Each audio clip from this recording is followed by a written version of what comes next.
Respiratory pathology আমরা শুরু করব। আমাদের যে লাংয়ের ডিজিজ এবং প্লুরাল ডিজিজ এগুলো নিয়ে আমরা কথা বলতে থাকবো। শুরুতে লাংয়ের কিছু কনজেনিটাল ডিজিজ নিয়ে আমাদের একটু তো জানা লাগবে, এজন্য যেহেতু আমরা লাং শুরু করব। তো কনজেনিটাল ডিজিজ মানে যেই ডিজিজগুলো অ্যাট বার্থ, মানে বার্থ থেকে আসে, সেগুলোকে আমরা বলি কনজেনিটাল ডিজিজ। এখন কনজেনিটাল ডিজিজ কি হইতে পারে? অ্যাবনর্মাল ইমব্রায়োলজিক্যাল ডেভেলপমেন্টের কারণে হইতে পারে পালমোনারি হাইপোপ্লাসিয়া, অর্থাৎ লাংটা ঠিক করে ডেভেলপ করে নাই। দেখা গেছে অ্যালভিওলাই মানে অল্প কয়েকটা আছে, বা ব্রঙ্কাই অল্প, মানে বা সাইজ থাকলেও সাইজটা খুবই ছোট, এরকম আর কি একটা বিষয়। বিভিন্ন যাদের কনজেনিটাল ডায়াফ্রাগমেটিক হার্নিয়া থাকে, তারপরে মায়ের পেটে থাকা অবস্থায় মায়ের যে পানি থাকে না, পানি ভাঙে আমরা বলি, সো ওই যে পানি থাকে যেটাকে আমরা অ্যামনিওটিক ফ্লুইড বলি, ওইটা নর্মালের থেকে কম আছে। অলিগোহাইড্রোমনিওস যখন মায়ের পেটে থাকা অবস্থায় থাকে তখন, বা হচ্ছে বাচ্চার রিনাল অ্যাজেনেসিস হয়েছে বা কিডনি ঠিকঠাক করে ডেভেলপ করে নাই, ওই সকল বাচ্চাদের পালমোনারি হাইপোপ্লাসিয়া হওয়ার চান্স থাকে। তা বাদে থোরাসিক কম্প্রেশন যদি হয়, তো ওভারঅল কথা এরকম থাকতে পারে। তা বাদে এরপরে পরবর্তী কথা আসে মানে ফোরগাট সিস্ট বা পালমোনারি সিস্ট আমরা বলতে পারি। দেখা যায় যে লাংয়ের ভিতরে ফ্লুইড বা এয়ার ফিল্ড কনজেনিটাল কোনো সিস্ট যদি থাকে লাংয়ের মধ্যে, যেটা পরবর্তীতে ইনফেক্টেডও হইতে পারে, এবং লার্জ যদি সিস্ট হয় তাহলে নর্মাল লাংকে সেটা কম্প্রেস করতে পারে। পালমোনারি সিকোয়েস্ট্রেশন মানে কি? এটা মানে হচ্ছে একটা মানে লাংয়ের একটা পোর্শন যেটা ধরো ব্রঙ্কিয়াল ট্রির সাথে কোনো সম্পর্ক নাই, এবং এটা সিস্টেমিক সার্কুলেশন, যেমন ধরো আউটা থেকে ব্লাড মানে ব্লাড পায়, এরকম একটা বিষয়। হ্যাঁ, মানে আউটা সাপ্লাই দেয় ওই জায়গাটাকে, মানে লাংয়ের থেকে একটু সেপারেট হয়ে আছে। সো এটা পালমোনারি সিকোয়েস্ট্রেশন, ব্রঙ্কিয়াল ট্রির সাথে এদের কোনো সম্পর্ক নাই। এটা ইনসাইড নর্মাল লাং হইতে পারে, বা সেপারেট একটা এক্সেসরি লাং টিস্যু আকারে প্রেজেন্ট করতে পারে। হবে এটা নিয়ে আমাদের ডিটেলসে জানার দরকার নেই। ট্রাকিয়াল এবং ব্রঙ্কিয়াল অ্যানোমালিস থাকতে পারে। এক তো হইতে পারে যে স্টেনোসিস। স্টেনোসিস মানে হচ্ছে যে স্টেনোসিস মানে খুবই ন্যারো, রাইট? ন্যারো একটা অবস্থা। ফিস্টুলা এটা ইম্পর্টেন্ট, যে ফুড ধরো ট্রাকিয়াতে ঢুকছে, মানে ফুড তো নর্মালি ইসোফেগাসে যাওয়ার কথা, বাট ফুড ট্রাকিয়াতে ঢুকে গেছে, এটাকে বলে ট্রাকিও ইসোফেজাল ফিস্টুলা। ইসোফেগাস থেকে ট্রাকিয়াতে চলে গেছে ফুড, এবং এর ফলে বেবির চকিং হওয়া, তারপরে কাফিং হওয়া, অ্যাসপিরেশন নিউমোনিয়া, এই জিনিসগুলো হইতে পারে। তারপরে স্টেনোসিস, অ্যাট্রেশিয়া, এই জিনিসগুলো হইতে পারে। ডেভেলপমেন্টই হয় নাই ঠিক করে, বা হইলেও খুবই শুরু হয়েছে। ভাস্কুলার অ্যানোমালিস নিয়েও পেশেন্ট প্রেজেন্ট করতে পারে, যে পালমোনারি ভেসেসগুলো অ্যাবনর্মাল, এরা এয়ারওয়েকে কম্প্রেস করতে পারে, রেসপিরেটরি ইনফেকশন করতে পারে। Congenital pulmonary airway malformation during fetal life, দেখা গেছে যে নর্মাল অ্যালভিওলাই ঠিক করে ডেভেলপই করে নেই। For example congenital lover inflation হইতে পারে। এগুলো নিয়ে আমাদের ডিটেলসে জানার তো দরকার নেই। অ্যাটেলেকটিসিস বা এটার আরেক নাম কলাপস, এটা নিয়ে একটু জানতে হবে। এটাকে আমরা সেপারেটলি তো আলোচনা করব, বাট মনে রাখবা অ্যাটেলেকটিসিসে কী ঘটনা হয়। নর্মাল অ্যালভিওলাইতে কী থাকে? এয়ার থাকে, মানে লাঙের মধ্যে তো অ্যালভিওলাই থাকে, এরকম অ্যালভিওলাই থাকে। তো এই অ্যালভিওলের মধ্যে নর্মালি এয়ার থাকে। এখন এয়ার হচ্ছে ডিসঅ্যাপিয়ার হয়ে যায়, ফলে অ্যালভিওলাইগুলা এয়ার নাই, ফলে অ্যালভিওলাইগুলা চুপসে যাবে, কলাপস হয়ে যাবে, ফলে লাং ভলিউমও কমে যাবে। তো এয়ার চলে যাচ্ছে, অ্যালভিওলাই কলাপস করে যাচ্ছে, এবং লাং ভলিউম কমে যাচ্ছে, এটাকে বলে অ্যাটেলেকটিসিস।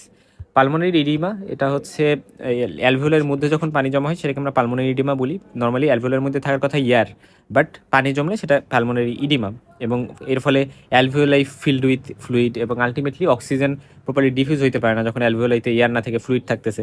ফলে পার্সনের শ্বাসকষ্ট, ডিপস নিয়ে হওয়া, হাইপোক্সিয়া হওয়া, অর্থোপনিয়া হওয়া। অর্থোপনিয়া মানে শুইলে ব্যথা করা, এবং আমরা বলি যে শুইলে শ্বাসকষ্ট হওয়া, খুবই খারাপ লাগা।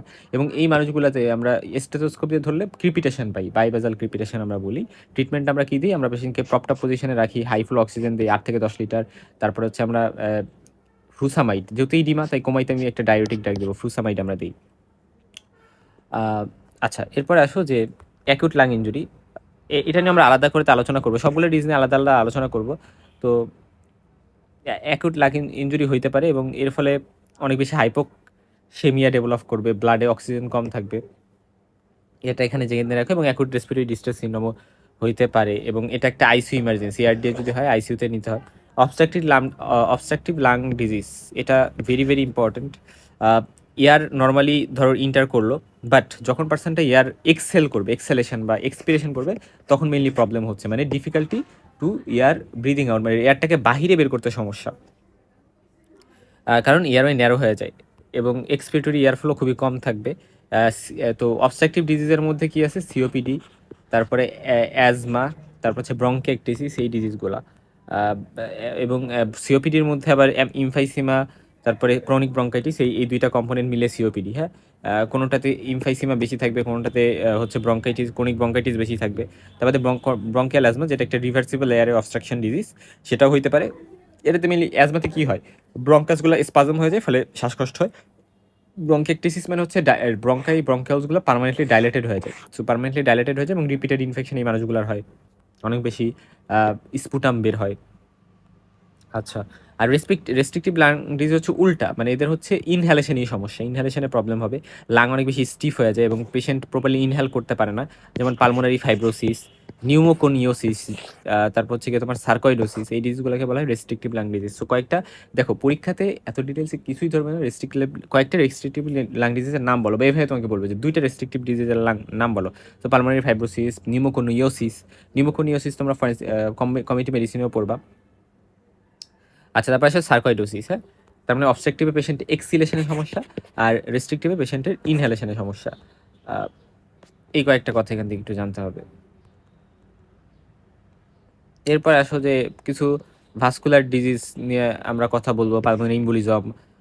পালমোনারি ইম্বুলিজম মানে কি এটা আমরা জানি, এগুলো নিয়ে আমরা পরবর্তীতে আরও ডিটেলসে কথা বলবো।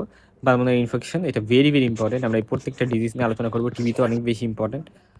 তারপর হচ্ছে লাং টিউমার নিয়ে আমরা আলোচনা করব, mainly malignant tumour, bronchogenic carcinoma যেটা, এটা নিয়ে আমরা আলোচনা করব। আর তা বাদে হচ্ছে আমরা প্লুরাল যে ডিজিজগুলো, তার মধ্যে কিছু আছে ইনফ্লামেটরি, নন ইনফ্লামেটরি হইতে পারে। তো প্লুরাল ডিফিউশন মানে তো বুঝো যে এই যে ধরো যদি লাং হয়, তাহলে এই লাংয়ের কাভার করে আছে প্লুরা।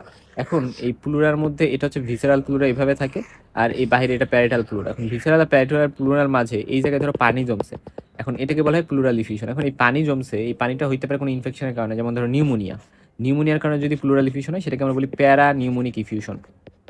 টিবির কারণে প্লুরাল ডিফিউশন হতে পারে, ব্রঙ্কোজেনিক কার্সিনোমার কারণে ঠিক প্লুরাল ডিফিউশন হতে পারে। এখন এর মধ্যে সব কি ইনফ্লামেটরি না, যেমন ধরো কার্সিনোমা, এটা তো ইনফ্লামেটরি না, এটার কারণে প্লুরাল ডিফিউশন হতে পারে। ঠিক আছে, নিউমোনিয়া টিবিতে হয়তো বা ইনফ্লামেটরি। তারপরে পার্সনের কোনো রিউমাটোলজিক্যাল ডিজিজ, যেমন রিউমাটেড আর্থ্রাইটিস, এসিডি, এগুলো তো এরকম হইতে পারে। সো বিভিন্ন কারণে হইতে পারে, আমরা প্লুরাল ডিফিউশন নিয়ে পরে আলোচনা করবো। তারপরে নিউমোথেরাক্স, খুবই ইম্পর্টেন্ট একটা কন্ডিশন, নিউমোথেরাক্স নিয়ে আমরা আলোচনা করবো। যে আমাদের এই প্লুরাল যে স্পেস, ওই জায়গায় অনেক বেশি ইয়ার হচ্ছে ট্র্যাপ হয়ে আছে, এবং টেনশন নিউমোথেরাক্স, এটা খুবই ডেঞ্জারাস একটা ভ্যারিয়েন্ট বা ফর্ম। প্লুরাল টিউমার, কিছু আছে প্রাইমারি টিউমার, মেজোথেলিওমা, এই কথাটাই জাস্ট মাথায় রাখবা। মেজোথেলিওমা হতে পারে বেনিন, হতে পারে ম্যালিগন্যান্ট। তো যদি তোমাকে বলা হয় যে প্লুরাল একটা টিউমারের নাম বলো, মেজোথেলিওমা, এটা ম্যালিগন্যান্ট হওয়ার চান্স বেশি বেশি থাকে। যদি অ্যাসবেস্টোসের এক্সপোজারে কেউ আসে, তাহলে তার এইগুলো হওয়ার চান্স বেশি থাকে। দ্যাটস ইট, মোটামুটি এতটুকু জানলেই হচ্ছে। এখন হেমোপটাইসিস নিয়ে আমরা একটু আলোচনা করব, ঠিক আছে। হেমোপটাইসিস, তাহলে হেমোপটাইসিস মানে কি? হেমোপটাইসিস মানে হচ্ছে যে একটা মানুষ কাফিং আউট অফ ব্লাডকে কাফের সাথে বের করতেছে, সেটাকে আমরা হেমোপটাইসিস বলি। এটা কিছু ইনফ্লামেটরি কজ আছে, ইনফ্লামেটরি কজের মধ্যে ব্রঙ্কাইটিস, এটা ভেরি ভেরি ইম্পর্টেন্ট। হ্যাঁ, ক্রনিক ব্রঙ্কাইটিস স্পেশালি। তো এটার ফলে কিন্তু হেমোপটাইসিস হয়, এটা মোস্ট কমন একটা কারণ, মানে সিওপিডির যে একটা ভ্যারিয়েন্ট আছে না, ক্রনিক ব্রঙ্কাইটিস, ওইটাতে। আচ্ছা, তার বাদে হচ্ছে ব্রঙ্কিয়াকটেসিস, যেটা এটাতেও হয়, হেমোপটাইসিস হইতে পারে। Pulmonary tuberculosis, lung abscess, suppurative pneumonia, এগুলোতেও হইতে পারে, কিছু ক্যান্সারে হইতে পারে, তারপরে আদার কিছু ডিজিজও হইতে পারে। এগুলো একটু পড়ে নিতে হবে। আমি তোমাকে বললাম কি যে হেমোপটাইসিস মানে কি, এটা তো বুঝছো। এরপর আসো যে হেমোপটাইসিস মানে কি জানার পরে যে কোন কোন ডিজিজে হইতে পারে, এটা একটু দেখে নিলাম। আচ্ছা, এখন আসো যে আমরা পরে প্রসিড করি। হেমোপটাইসিস এর কারণগুলো পড়ে নিতে হবে, তার মানে ফরেন বডির কারণে ইভেন হওয়া পসিবল। এরপরে আসলে নিউপ্লাস্টিক কারণ থাকতে পারে, ক্যান্সারের কারণে হইতে পারে, সেগুলো আমরা জানবো। অ্যাকিউট লেফট ভেন্ট্রিকুলার ফেলিয়ারে পিঙ্ক ফ্লোদি স্পুটাম হইতে পারে। কারণ হচ্ছে যে যেহেতু এখানে লেফট ভেন্ট্রিকল লেফট ভেন্ট্রিকল কী হয়, এখানে লেফট ভেন্ট্রিকুলার ফেলিওর হয়, ফলে পালমোনারি এডিমা ডেভেলপ করে এই পেশেন্টগুলোর, এবং দেখা যায় যে ক্যাপিলারি স্মল ক্যাপিলারি রাপচার হয়ে পিঙ্ক ফ্লোদি বা হেমোপটাইসিস হইতে পারে, পিঙ্ক ফ্লোদি স্পুটাম। মাইটাল স্টেনোসিসে মাইটাল ভালভ ন্যারো হয়ে যায় এবং লেফট আর্টেরিয়াল প্রেশার বেড়ে যায়, ফলে পালমোনারি ভেনাস হাইপারটেনশন হয়, এবং আলটিমেটলি ব্রঙ্কিয়াল ভেন্সগুলো রাপচার হয়ে হেমোপটাইসিস করতে পারে। সো কোনটা কেন হেমোপটাইসিস করে, এগুলো আমরা একটু জানতে পারি। অ্যাটেলেকটিসিস নিয়ে আমাদের একটু জানতে হবে। অ্যাটেলেকটিসিস মানে হচ্ছে যে লাং ঠিক করে এক্সপান্ড করতে পারতেছে না, এবং কলাপস করে গেছে, অ্যালভোলারগুলোর মধ্যে বাতাসগুলা বের হয়ে গেছে, এই জিনিসগুলো। হ্যাঁ, তো এটা একটু মাথায় রাখবা। নর্মালি এয়ার ইন্টার করে, অ্যালভিওলাই ওপেন থাকে, অ্যালভিওলাই ফুলে থাকে, অক্সিজেন ফলে অ্যালভিওলাই থেকে বের হয়ে এরা হচ্ছে গিয়ে ব্লাডে যাইতে পারে, এবং কার্বন ডাইঅক্সাইড ব্লাড থেকে লিভ হয়, বাট অ্যাটেলেকটিসিসে এয়ার হচ্ছে অ্যালভিওলাই থেকে চলে যায়, ফলে অ্যালভিওলাই কলাপস করে যায় এবং কোনো অক্সিজেন এক্সচেঞ্জ হইতে পারে না এবং হাইপক্সিমিয়া ডেভেলপ করে, ব্লাডে অক্সিজেন কম থাকে। অ্যাটেলেকটিসিসের বিভিন্ন টাইপ আছে, অবস্ট্রাকটিভ টাইপ, তারপর হচ্ছে কম্প্রেশন টাইপ, এটা এটা একটু জাস্ট জানলেই হচ্ছে, এবং কন্ট্রাকশন অ্যাটেলেকটিসিসও আছে। আর অক্সিজেন কেন কমাই দেয়? কারণ অ্যালভিওলাই তো অক্সিজেন কন্টেইন করে, এখন কলাপ যদি হয় তাহলে কোনো এয়ার থাকবে না এবং আলটিমেটলি হাইপক্সিমিয়া ডেভেলপ করবে। সো এই টাইপগুলো একটু দেখে নিতে পারো যে কী কী টাইপ থাকে, দ্যাটস ইট, এগুলা একটু দেখে নিবা। এবং এখানে resorption type, compression type, contraction type সম্পর্কে কিছু কথা বলা হয়েছে, এগুলো একটু পড়ে নিবা। এরপর সব পালমোনারি ইডিমা নিয়ে আমি কথা বলি। আসলে চ্যাপ্টারটা অনেক বড়, সো আমি যদি অনেক বেশি ডিটেলসে কথা বলি তোমরা অনেক কিছুই মাথার উপর দিয়ে যাবে।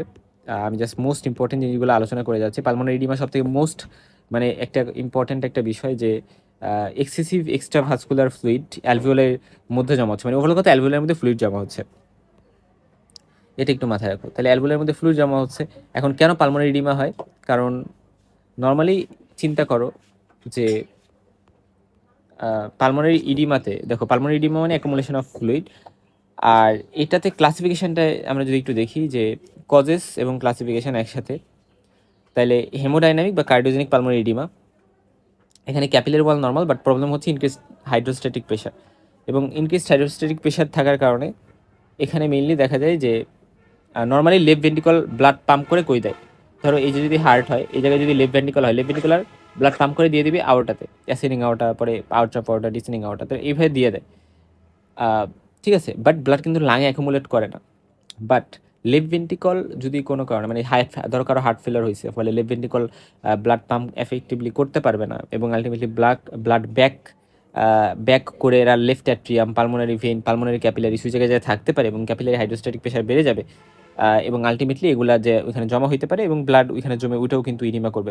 জাস্ট পানি জমা হইতে হবে এমন না, এখানে ব্লাডও জমা হয়ে থাকতে পারে, রাইট?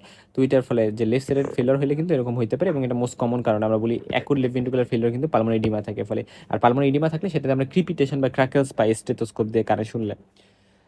ঠিক একইভাবে পেশেন্টের যদি ভলিউম ওভারলোড হয়, পালমোনারি ভেইন অবস্ট্রাকশন হয়, তারপরে হাইপালবুমিনিমিয়া হয়, নেফ্রোটিক সিনড্রোম হয়, সো সবগুলো কারণেই এখানে পালমোনারি ইডিমা হইতে পারে। কী কী কারণে হইতে পারে সেগুলো একটু দেখে নিবা। এবং এটা গেল, তো এটাকে আমরা বলতেছি হেমোডাইনামিক ইডিমা।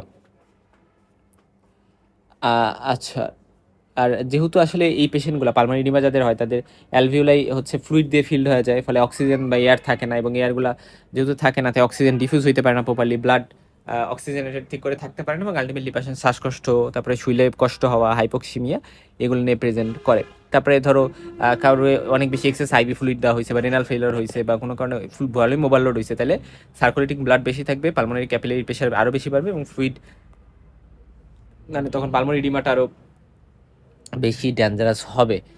এটা একটু জানলা। আর oedema due to alveolar wall injury, এটাও হইতে পারে যে অ্যালভিওলার ওয়াল ইনজুরির কারণে ইডিমা হচ্ছে। প্রবলেম হচ্ছে প্রেশার না, এখানে প্রেশার প্রবলেম না, capillary wall it's self damage হয়ে গেছে ওই ইনজুরির কারণে, এবং তখন প্রোটিন রিচ বিভিন্ন ফ্লুইড এরা অ্যালভিওলাই থেকে লিক আউট হয়ে যায়। তো এটার কী কী কারণ হইতে পারে? এটার কারণ হইতে পারে ডাইরেক্ট ইনজুরি। তো ডাইরেক্ট ইনজুরির মধ্যে ব্যাকটেরিয়াল নিউমোনিয়া, ধরো ব্যাকটেরিয়া কী করবে, ইনফ্লামেশন ট্রিগার করবে এবং ইনফ্লামেশন মিডিয়েটরসগুলো অ্যালভিওলার ক্যাপিলারি মেমব্রেনগুলোকে ড্যামেজ করবে, প্রোটিন রিচ ফ্লুইড অ্যালভিওলাই তে হচ্ছে মানে অ্যালভিওলার মধ্যে ঢুকবে, এবং তারপরে ইনহেল কোনো টক্সিক গ্যাস, যেমন ধরো স্মোক বা কেমিক্যাল কোনো ফিউমস, এগুলো করতে পারে এরকম প্রবলেম, অ্যাসপিরেশন, নিয়ার ড্রাউনিং, মানে ওয়াটার যদি কারোর মধ্যে ঢোকে, ওয়াটার সারফেক্টেন্ট এবং অ্যালভিওলার সেলসগুলোকে ড্যামেজ করে অ্যালভিওলার ক্যাপিলারি বেরিয়ার অনেক বেশি লিক হয়ে যায় এবং আলটিমেটলি ইডিমা ডেভেলপ করতে পারে। বা লাঙের ট্রমা, ইনডাইরেক্ট লাং ইনজুরির কারণেও হতে পারে, যেমন ধরো সেপসিস, অর্থাৎ আমরা জানি acute respiratory distress one of the most কারণ হচ্ছে সেপসিস, এবং ইনফ্লামেটরি সাইটোকাইন্স তখন সার্কুলেট করবে পুরো বডিতে, এবং এইগুলা পালমোনারি ক্যাপিলারি এন্ডোথেলিয়ামকে ইনজুরি করতে পারে এবং ক্যাপিলারি ইলিকি হয়ে পরবর্তীতে প্রোটিন রিচ ফ্লুইড মানে প্রোটিন রিচ ফ্লুইড হচ্ছে অ্যালভিওলার মধ্যে যে ইডিমা করতে পারে। তারপরে বার্নের পেশেন্টরা পালমোনারি ইডিমা ডেভেলপ করতে পারে, কারণ তারা সিস্টেমিক একটা ইনফ্লামেশন তৈরি করে, প্যানক্রিয়াটাইটিস, এটাতে আমরা জানি ইনফ্লামেশন হয়, সিস্টেমিক ইনফ্লামেটরি রেসপন্স সিনড্রোম নামে একটা টার্ম আছে, SIRS। সো এই জিনিসটা কিন্তু প্যানক্রিয়াটাইটিসও হয়, সো ওইটা থেকেও ইনফ্লামেশন থেকে এরকম ইনজুরি হইতে পারে। আচ্ছা, ম্যাসিভ ট্রমা, এই সকল কারণে। তারপরে transfusion related acute lung injury, যাদের অনেক বেশি ব্লাড ট্রান্সফিউশন করা হয় তাদের ক্ষেত্রে এরকম হওয়া পসিবল।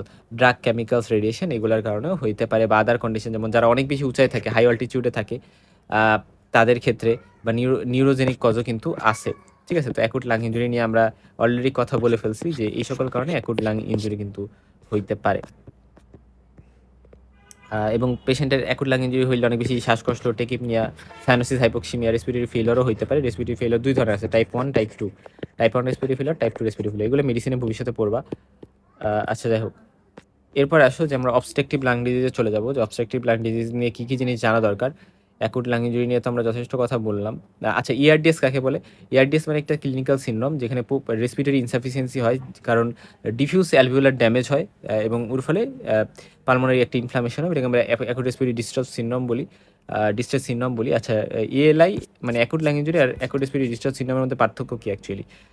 ধরো কোনো মাইনর ইনজুরি হইলো, ফলে অ্যাকুট লাং ইনজুরি হইলো, এবং যেটা হবে যে অ্যালভিওলার ড্যামেজ হইলো এক্সটেন্সিভ, আর যদি মোর এক্সটেন্সিভ অ্যালভিওলার ড্যামেজ হয় সেটা হচ্ছে এআরডিএস, বাট মাইনর ইনজুরি হচ্ছে সেটাকে আমরা অ্যাকুট লাং ইনজুরি বলবো। সো অ্যাকুট লাং ইনজুরি জিনিসটা মাইল্ডার, বাট এআরডিএস জিনিসটা ভেরি সিভিয়ার। এই কথাটা এখান থেকে একটু জাস্ট মাথায় রাখলেই হবে। এবং ইনফেকশনের কারণে, তারপর হচ্ছে গিয়ে তোমার ফিজিক্যাল ইনজুরির কারণে, এবং বার্ন, ইরিটেন্ট যেমন oxygen toxicity, smoke, irritant gas, chemical, এই সকল কারণে, কেমিক্যাল ইনজুরি, হেমাটোলজিক্যাল কন্ডিশন যেমন ব্লাড ট্রান্সফিউশনের টাইমে এরকম হতে পারে। সেগুলো নিয়ে আমরা অলরেডি কথা বলে ফেলছি। এখন আসলে অবস্ট্রাকটিভ লাং ডিজিজ নিয়ে কথা বলবো। এবং এরা মানে হচ্ছে যে এয়ার অবস্ট্রাকটিভ লাং ডিজিজ, আমি সবসময় বলছি যে এয়ারটা বের করতে সমস্যা, এক্সহেলেশনের সমস্যা, এবং এক্সহেলেশনের সমস্যা, এবং এয়ারওয়ে ন্যারো হয়ে যায়। কেন ন্যারো হইতে পারে? অবস্ট্রাকটিভ কী তার অবস্ট্রাকশনের চান্স হচ্ছে মিউকাস জমে, অথবা এখানে ইনফ্লামেশন হয়ে, ব্রঙ্কোস্পাজম হয়ে, ইলাস্টিক রিকলিং টেন্ডেন্সি কমে গিয়ে, বা এয়ারওয়ে ওয়াল ডিস্ট্রাকশন হয়ে হচ্ছে গিয়ে এরকম হচ্ছে হয়তোবা। এটা একটু জানলা। এবং এক্সপিরেশন বেশি এফেক্টেড হয় কারণ ইন্সপিরেশনের সময় চেস্ট এক্সপান্ড করে, নেগেটিভ একটা ইন্টারথোরাসিক প্রেশার ডেভেলপ করে, এগুলো তোমরা রেসপিরেটরি ফিজিওলজি থেকে পড়ে আসছো। এবং এয়ারওয়ে পুলড ওপেন থাকে এবং এয়ার মানে ইজিলি ঢুকতে পারে। বাট নর্মালি এক্সপিরেশন টাইমে চেস্ট কী করে? চেস্ট হচ্ছে রিকয়েল করে, আগের জায়গায় ফিরে যেতে চায়, ইন্টারথোরাসিক প্রেশার ইনক্রিজ করে, এবং ডিজিজ যদি কোনো ব্রঙ্কাই থাকে সেটা হচ্ছে কলাপস করতে চায় এবং এয়ার ট্রাপ হয়ে থাকে। ফলে যেটা দেখা যায় যে এই পার্সনগুলোর কিন্তু এক্সপ্রেশন বেশি ডিফিকাল্ট হয় ইন্সপিরেশনের থেকে। আর আমরা জানি কিছু পালমোনারি ফাংশন টেস্ট আছে। পালমোনারি ফাংশন টেস্টের মধ্যে এফভিসি একটা টার্ম আছে। এফভিসি মানে হচ্ছে ফোর্সড ভাইটাল ক্যাপাসিটি। যে একটা পার্সন ডিপেস্ট একটা ব্রেথ নিল, এরপরে অল ইয়ার মানে যেগুলো ব্রেথ নিয়েছিল অল ইয়ার ফোর্সফুলি বের করে দিল। তো এটা এই যে টোটাল ভলিউম এক্সেলড মানে এক্সেলেশনের যে টোটাল ভলিউমটা, সেটাকে আমরা বলি এফবিসি, ফোর্স ভাইটাল ক্যাপাসিটি। আর এফইভি1 নামে একটা টার্ম আছে, এফইভি1। এফইভি1 মানে হচ্ছে forced expiratory volume in 1 second, হ্যাঁ। তো এটা মানে কি হচ্ছে এফবিসি, এই যে আমরা এফবিসির কথা বললাম, কতটুকু এফবিসি এক্সেল করা গেল ফার্স্ট সেকেন্ডে, মানে ফার্স্ট 1 সেকেন্ডে কতটুকু এফবিসি।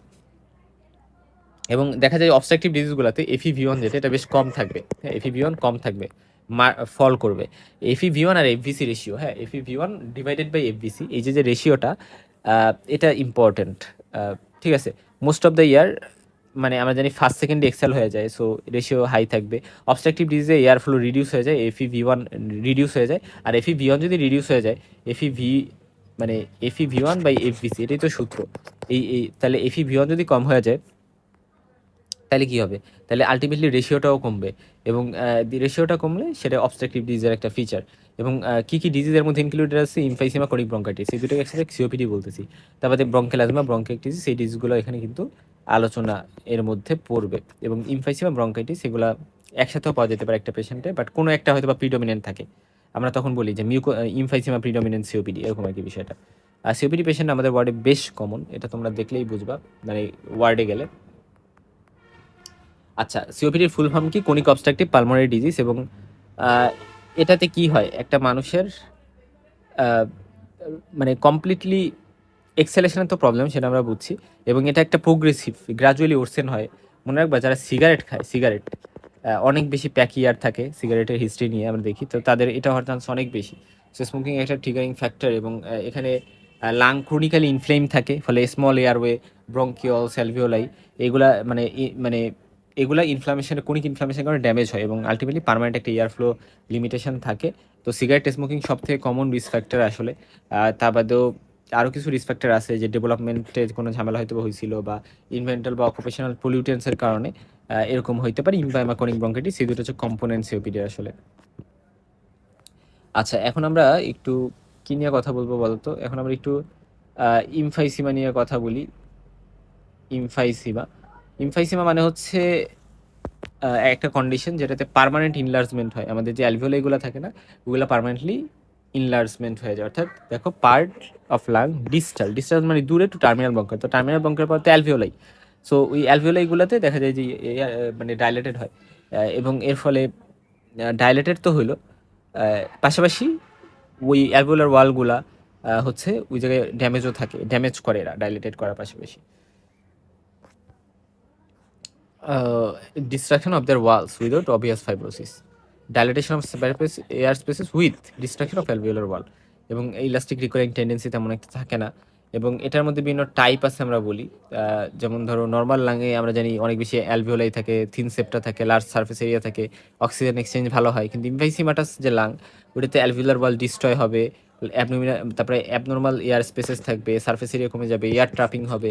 সো অনেক ঝামেলা কিন্তু থাকে। এটার টাইপগুলো একটু মনে রাখতে হয়। ইমফাইসিমার কী কী টাইপ আছে মনে রাখবে: centi acinar, pan acinar, distal acinar এবং হচ্ছে ইরেগুলার ইমফাইসিমা। সো বেশ কয়েকটা টাইপ আছে, টাইপগুলো একটু মনে রাখতে হবে। সব থেকে সেন্টি অ্যাসিনার যে টাইপটা, ভ্যারিটিটা, এটাই কমন, এটা একটু জানবা। তো এখানে ছবিগুলো দেখো, ছবিগুলো সুন্দর আছে, যে আমরা বলছি ডাইলেটেড হবে। এখন ডাইলেটেড কীভাবে হবে? তো এইভাবে ছবিগুলো এখান থেকে একটু দেখে নিতে হবে, যে সেন্টি অ্যাসিনার হচ্ছে এটা, এইভাবে সেন্টি অ্যাসিনার, এটা হচ্ছে প্যান অ্যাসিনার, প্যান শব্দ হচ্ছে সব জায়গায়, বুঝছো? আর এটা হচ্ছে নর্মাল একটা অ্যাসিনাস। তো এইভাবে দেখানো হয়েছে।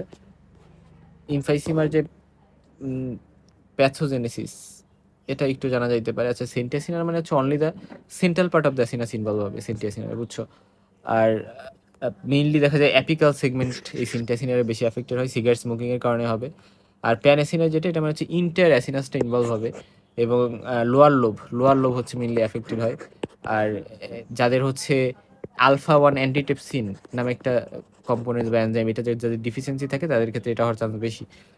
আলফা 9 অ্যান্টিটেপসিন জিনিসটা কি হচ্ছে? একটা প্রোটিন, অ্যাকচুয়ালি একটা প্রোটিন যেটা আমাদের লিভার দ্বারা তৈরি হয়, এবং নিউট্রোফিল ইলাস্টেসকে নামে একটা এনজাইমকে ইনহিবিট করে এরা কাজ করে। তো এটা একটু জাস্ট জেনে রাখতে পারো। আচ্ছা, এরপরে আমরা চলে যাব যে ইমফাইসিমা যেটা, এটার প্যাথোজেনেসিসে। তো শুরুতে যখন একটা মানুষ ধরো স্মোকিং করলো, স্মোকিং হচ্ছে ইনফ্লামেটরি যে সেল, যেমন নিউট্রোফিল ম্যাক্রোফেজ, এগুলোকে অ্যাট্রাক্ট করে।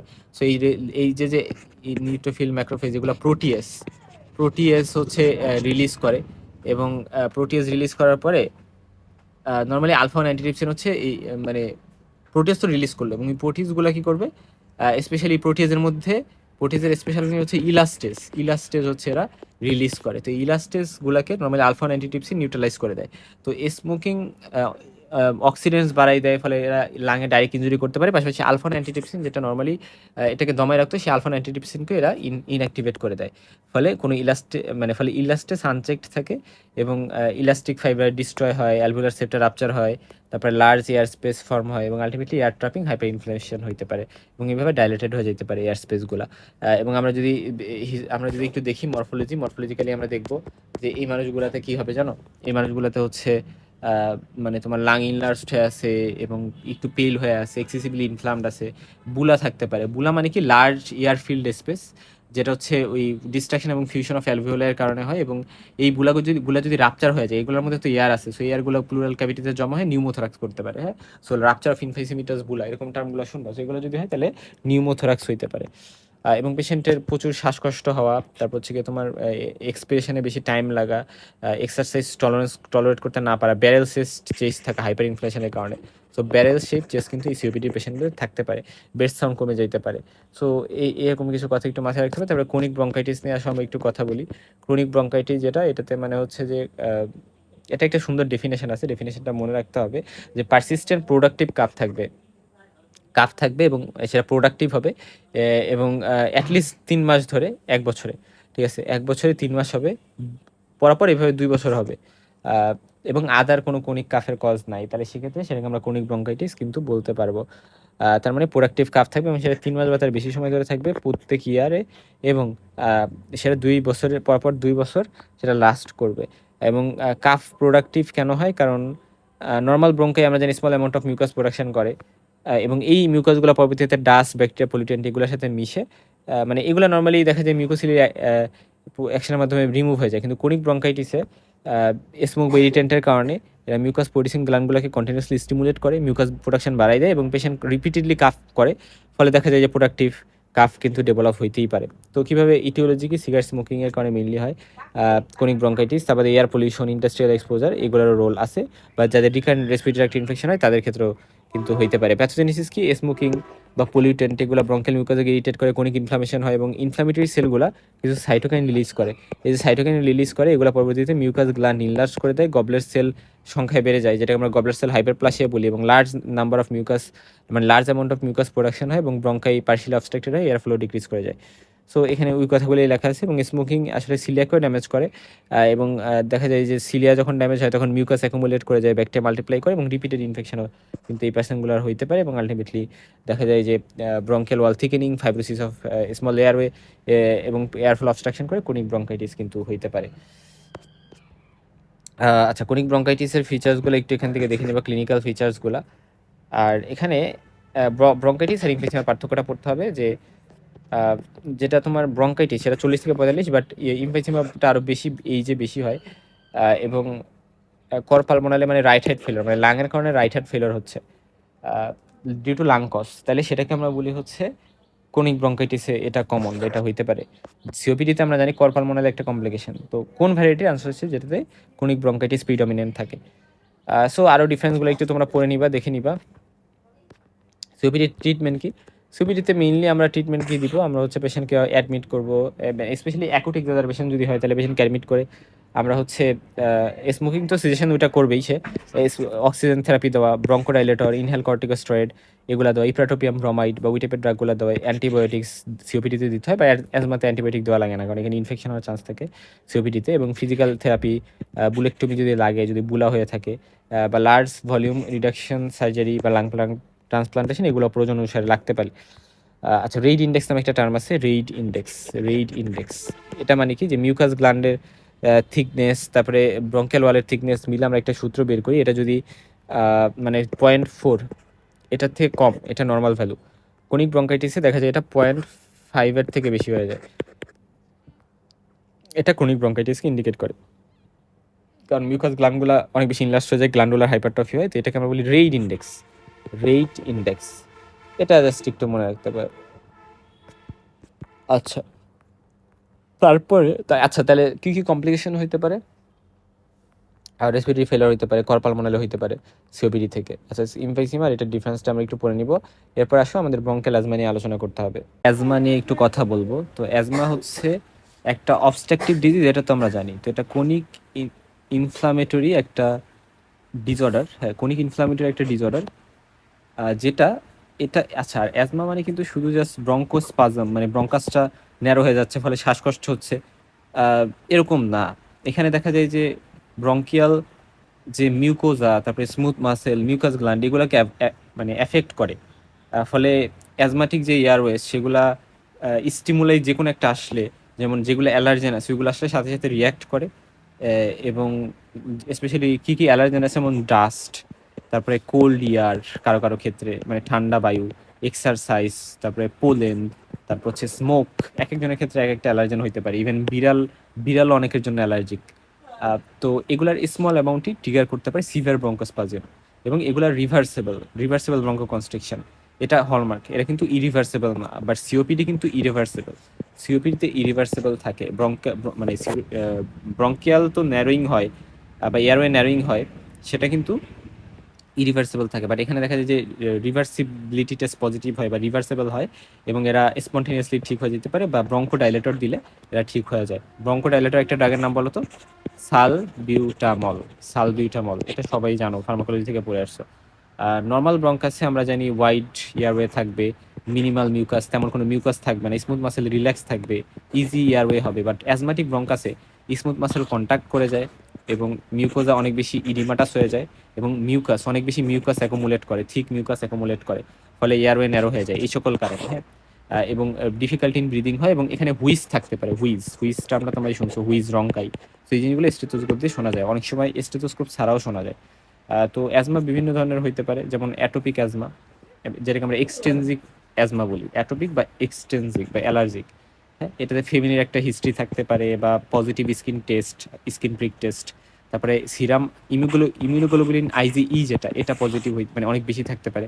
কারণ আমরা জানি যে অ্যাজমা হচ্ছে একটা হাইপার সেন্সিটিভিটি টাইপ 1 টাইপের রিয়াকশন ক্রিয়েট করতে পারে। আর ইনভায়রনমেন্টাল বিভিন্ন অ্যালার্জেন যেমন হাউস ডাস্ট, পোলেন, অ্যানিমালের কোনো কিছু বা ফাঙ্গাই, এগুলো দ্বারা ট্রিগার হইতে পারে, এগুলো অ্যালার্জেন হিসেবে কাজ করতে পারে। এবং আমরা কিভাবে প্যাথোজেনেসিস হয় সেটা আমরা জানি যে টাইপ 1 হাইপার সেন্সিটিভিটি রিয়াকশন হয়, অর্থাৎ অ্যালার্জেন যখন আমাদের এয়ারওয়েতে ঢোকে বা আসে, তখন অ্যান্টিজেন প্রেজেন্টিং সেল সেটাকে মানে আমাদের টি হেল্পার 2 লিম্ফোসাইট আছে, সেটা অ্যাক্টিভেট করে এবং আলটিমেটলি টি হেল্পার 2 সেল বিভিন্ন ইন্টারলিউকিন 4, 5, 13 এরকম বিভিন্ন কিছুকে অ্যাক্টিভেট করে। এবং আলটিমেটলি এরা বি সেল, আমাদের যে বি সেল থাকে যেটা অ্যান্টিবডি তৈরি করে, সেটাকে স্টিমুলেট করে বেশি বেশি আইজিই অ্যান্টিবডি তৈরি করে। এবং এভাবে আইজি অ্যান্টিবডি যখন তৈরি করা, এই আইজিই অ্যান্টিবডিটা এই যে ম্যাস্ট সেল থাকে এই জায়গায় যে বাইন্ড করে, এবং পরবর্তীতে ওই অ্যালার্জেনটা যখন আবার আসবে তখন এই ম্যাস্ট সেলের মধ্যে আমরা জানি হিস্টামিন বা বিভিন্ন ব্রঙ্কো কনস্ট্রিকশন করা সাবস্টেন্স থাকে, ফলে এগুলো বাইরে বের হয়ে যাবে, ডিগ্রানুলেশন হবে, ফলে ওইগুলো আমাদের ব্রঙ্কাসের জন্য অনেক ঝামেলা ক্রিয়েট করবে। সো এইভাবে এরা রিএক্সপোজারের ফলে এরকম করতে পারে, histamine, leukotrienes, prostaglandin, platelet activating factor এরকম বিভিন্ন কিছু রিলিজ করে এটা ব্রঙ্কোস্পাজম, ভাস্কুলার পারমিটিভিটি বাড়িয়ে দেওয়া, মিউকোজাল ইডিমা করা, মিউকাস সিক্রেশন বাড়িয়ে দেওয়া, এগুলো করতে পারে। আর আরেকটা আছে নন অ্যাটোপিক অ্যাজমা বা ইন্ট্রেনজিক অ্যাজমা। এটাতে তেমন কোনো অ্যালার্জেন বা ফ্যামিলি হিস্ট্রি এগুলো কোনো কিছু থাকে না, বা আইজিইও ইলিভেটেড না। মেনলি কোনো viral infection, air pollution, cold air, exercise, emotional stress, এগুলোর কারণে এটা হইতে পারে। আহ, আচ্ছা, তো এটা গেল। আর অ্যাজমা ধরো কোনিক একটা কন্ডিশন, বাট কারো যদি হুটহাট like acute exacerbation of COPD একটা টার্ম আছে, আর অ্যাকিউট সিভিয়ার অ্যাজমা, এভাবে আমরা বলি acute exacerbation of COPD, exacerbation of COPD. আর অ্যাজমার ক্ষেত্রে আমরা বলি অ্যাকিউট সিভিয়ার অ্যাজমা, হ্যাঁ, যখন কারো অ্যাকিউট অ্যাটাক হয়। এবং দেখা যায় যে অ্যাজমা হুটহাট করে উইদিন মিনিটস মানে এরকম ক্রিয়েট করতে পারে, ফলে অনেক ধরনের প্রবলেম ক্রিয়েট করতে পারে, চেস্ট টাইটনেস, ব্রেথলেসনেস এরকম হইতে পারে।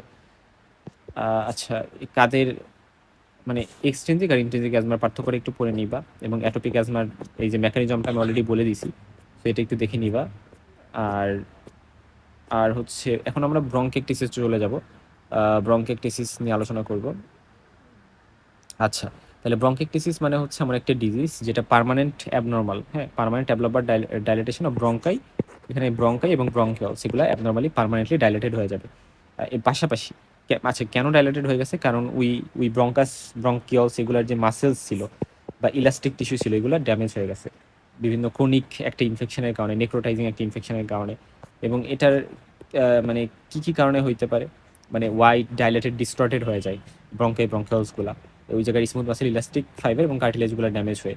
তো নর্মাল ব্রঙ্কাস আমরা জানি নর্মাল ডায়ামিটার থাকবে, ইলাস্টিক ওয়াল থাকবে, মিউকাস ক্লিয়ারেন্স ঠিকঠাক থাকবে, বাট এদের ডাইলেটেড ব্রঙ্কাস হয়ে যায়, থিক ওয়াল থাকে, তারপরে ওই জায়গায় পাস থাকতে পারে, মিউকাস জমা হতে পারে, ড্রেনেজ পোর হবে, ফলে আলটিমেটলি রিপিটেড ইনফেকশন হয় এই সকল পেশেন্টদের, এবং ফার্দার ডিস্ট্রাকশন হয়ে আলটিমেটলি বেশি আরও ডাইলেটেড হয়ে যেতে পারে, একটা ভিসিএস সাইকেলে কনভার্ট হয়ে যায়। সো ব্রঙ্কিয়াল ডাইলেটেশন, তারপরে severe infection, permanent persistent severe infection, এগুলো একসাথে কাজ করে আলটিমেটলি এই ডিজিজটা ঘটে। এবং ব্রঙ্কাস যদি ব্লকড হয় তাহলে ওই জায়গায় সিক্রেশন একুমুলেট করে ওই জায়গায় ব্যাকটেরিয়া মাল্টিপ্লাই করে ইনফেকশন করতে থাকবে।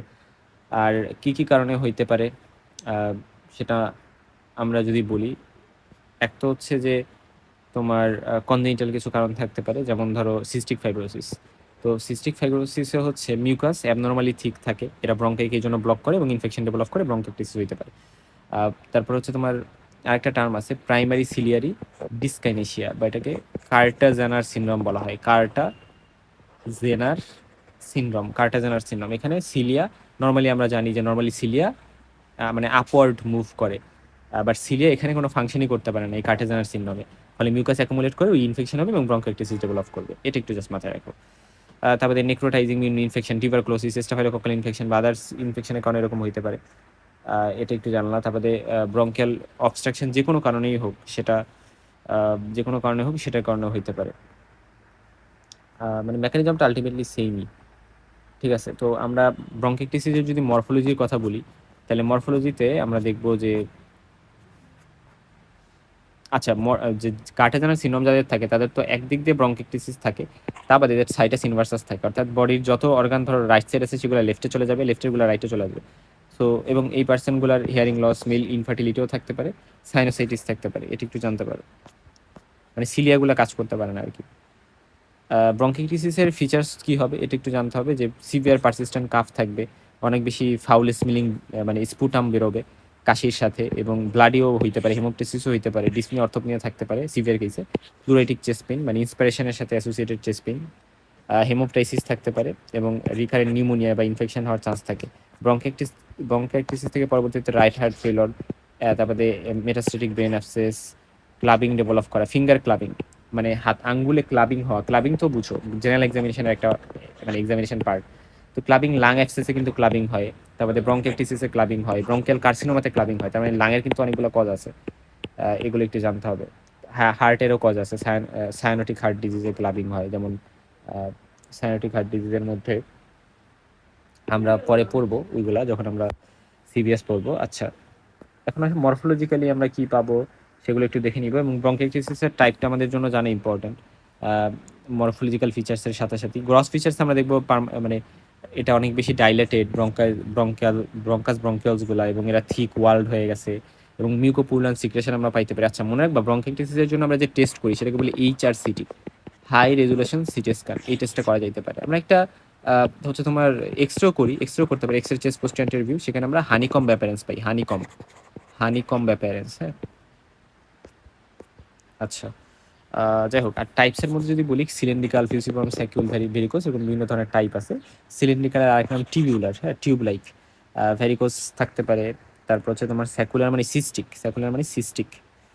আর ভেরি এগুলার টাইপগুলো একটু দেখে নিবা, অতটা ইম্পর্টেন্ট না এগুলো, মেইনলি ফিচার্স বিকনিক, তোমার প্রোডাক্টিভ কাফ করতে পারে, কোপিয়াস পুল ডিসপুটাম করতে পারে, হেমোপ্টাইসিস, ফিভার, ডিসনিয়া তো করতে পারে। তাহলে মোটামুটি এতটুকু যদি জানো, এবং এখানে আমরা কি টেস্ট করি, HRCT HRCT high resolution CT scan mainly করা হয়, তারপরে এক্সরেও করতে পারি, এক্সরে করলে হানিকম অ্যাপিয়ারেন্স পাবো।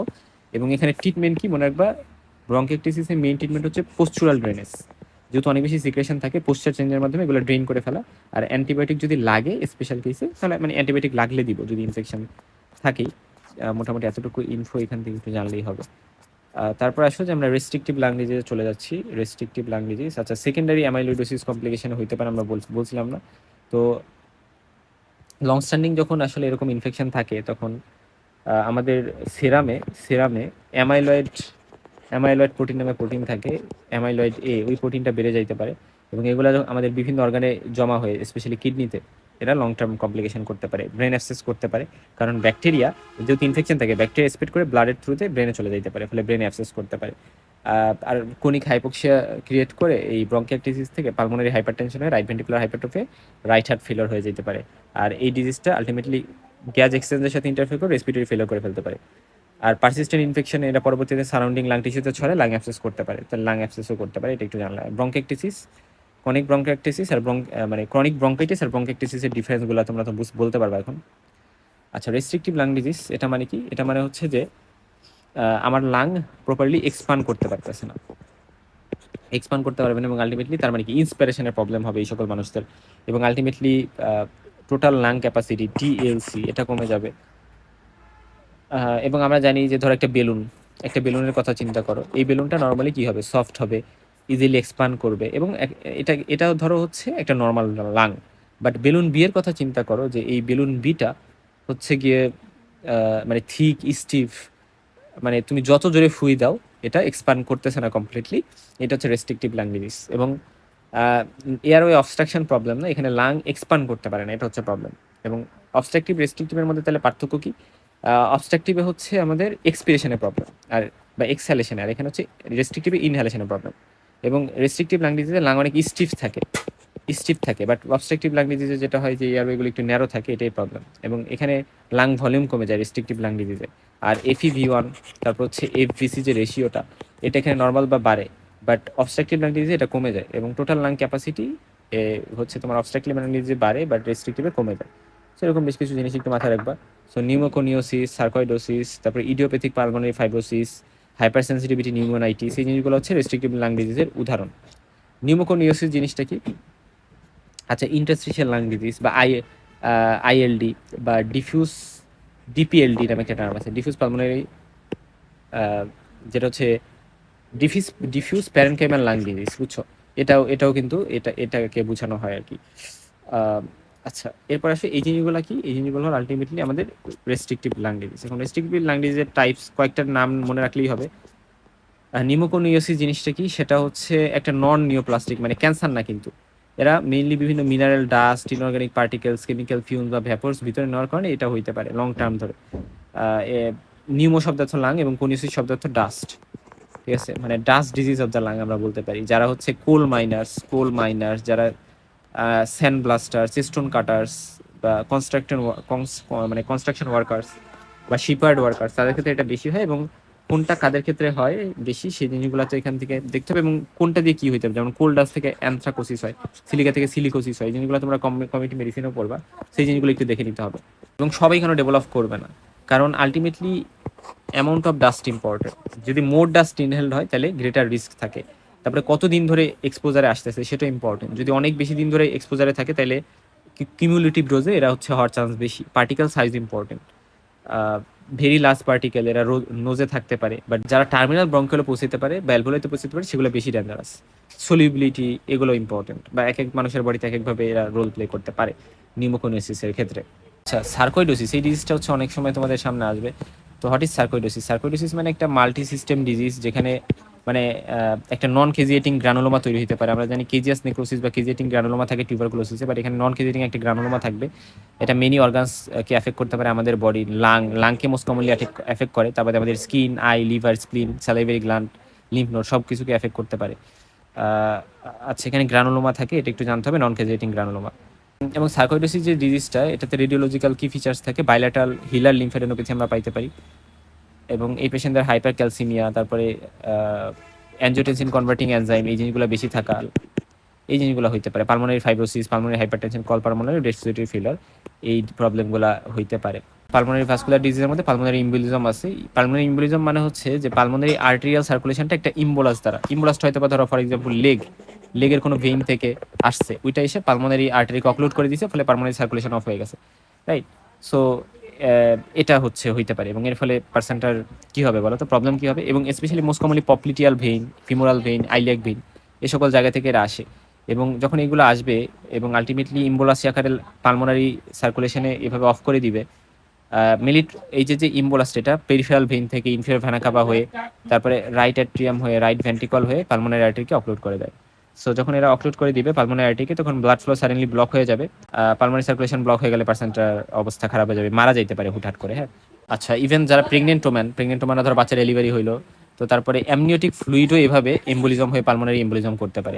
এই যে পালমোনারি এম্বোলিজম, এই সকল ক্ষেত্রে আমরা যদি মরফোলজি বলি, তাহলে গ্রস ফিচার আমরা হচ্ছে তোমার পালমোনারি যে ইনফ্রাক্টটা থাকবে, বা ওই জায়গায় যখন সার্কুলেশন অফ হয়ে যাবে তখন কি ওখানে ইনফ্রাকশন হবে, ইস্কিমিয়া ইনফ্রাকশন এগুলো হবে, এবং আলটিমেটলি ওই জায়গায় মানে ইনফ্রাক্টটা দেখতে ওয়েস শেপ, হেমোরেজিক, কিছুটা পেরিফেরালি এরকম টাইপের কিছু অ্যাপিয়ারেন্স পাইতে পারি। মাইক্রোস্কোপিক্যালি আমরা কোয়াগুলেটিভ নেক্রোসিস পাইতে পারি লাঙের ওই জায়গায়, তারপরে অ্যালভিওলের মধ্যে হেমোরেজ পাইতে পারি, সেরকম কিছু ফিচার্স পাইতে পারি। পেশেন্ট প্রচুর শ্বাসকষ্ট হবে, প্লুরাইটিক চেস্ট পেইন, তারপর হচ্ছে হেমোপটাইসিস, শ্বাসকষ্ট হওয়া, তারপরে টেকিপনিয়া হওয়া, টেকিকার্ডিয়া হওয়া। টেকিপনিয়া মানে রেসপিরেটরি রেট বেড়ে যাওয়া, টেকিকার্ডিয়া মানে হার্ট রেট বেড়ে যাওয়া, এবং পেশেন্ট হাইপোটেনশন, তারপর অজ্ঞান হয়ে যাওয়া, এবং সাডেন ডেথও হইতে পারে। Pulmonary infraction, pulmonary hypertension, right heart failure বা কল পালমোনারে সাডেন ডেথ হইতে পারে। তার মানে এই ফিচার্সগুলো এখানে আমরা পাবো। পালমোনারি হাইপারটেনশন কি জিনিস? পালমোনারি হাইপারটেনশন মানে পালমোনারি আর্টেরিয়াল যে প্রেশার, এটা অনেক যদি বেড়ে যায়, যেটা পালমোনারি সার্কুলেশন মেইনলি যে সকল ডিজে পালমোনারি সার্কুলেশন এফেক্টেড হয়, সেই সকল ডিজিজে এগুলো মেইনলি হয়, ঠিক আছে।